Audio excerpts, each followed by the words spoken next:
Il y a de cela 30 jours, je me suis lancé un challenge. Je ne l'ai pas fait pour m'amuser ou pour passer le temps à ne rien faire. Si je l'ai fait, c'est pour créer une nouvelle version de moi-même. Je voulais m'améliorer. Je voulais faire une différence claire entre qui je suis et qui je prétends être réellement. Tu vois, c'est très facile de savoir qui tu n'es pas, mais c'est très difficile de savoir qui tu es. Donc si j'ai commencé ce challenge, c'est pour faire cette différence entre qui je suis et qui je prétends être. Après 30 jours, j'ai appris plusieurs choses. Parmi ces choses, j'ai appris que le présent fait le passé et que le futur crée des ressources. Laisse-moi t'expliquer.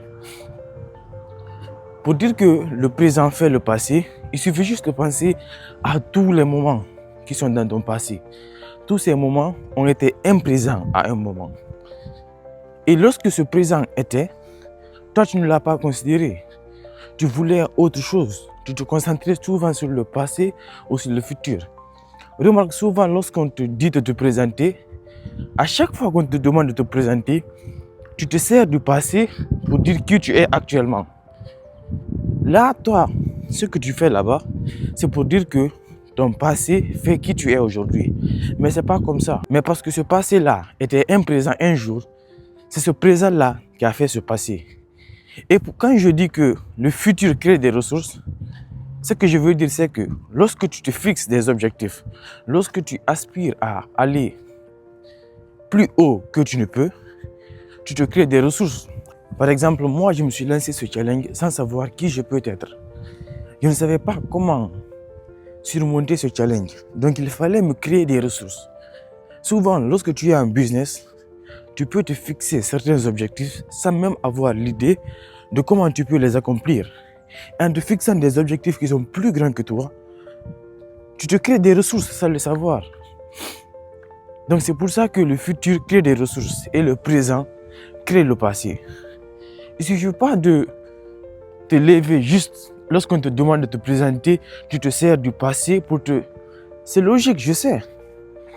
Mais essaye de te servir de ton présent pour définir qui tu es. C'est ce que tu fais aujourd'hui qui compte. Ce que tu as fait dans le passé, ça compte bien sûr. Mais c'est ce que tu fais aujourd'hui qui deviendra aussi un passé. La semaine prochaine, je ferai une vidéo pour expliquer ce que j'ai appris dans ce challenge. Le résumé du livre de James Clear, ce que je retiens sur la gratitude, ce que je retiens sur mettre mon téléphone en mode avion, ce que je retiens de venir juste m'évader de la nature. Tu vois, maintenant, avant je ne pouvais même pas faire ceci, mais maintenant, aujourd'hui, je peux me le permettre. Parce qu'avant, je n'osais même pas avoir la caméra devant moi. Et aujourd'hui, je peux me permettre de prendre la caméra. Il y a tellement de monde. Il y a tellement de monde ici que je m'en fous en fait. Parce que j'ai créé cela. Je me suis lancé un objectif. Et maintenant, je peux le faire. J'ai le courage de le faire. Dans ce cas, le futur que je aspirais, il a créé cette ressource en moi, cette capacité en moi de tenir cette caméra ici sans avoir peur du regard des autres. Tu vois? Donc, ce qu'on peut faire aujourd'hui et ce qui déterminera notre passé et ce qu'on veut faire dans le futur et ce qui créera des ressources pour nous. Vivons dans le présent, aspirons dans le futur et restez bien.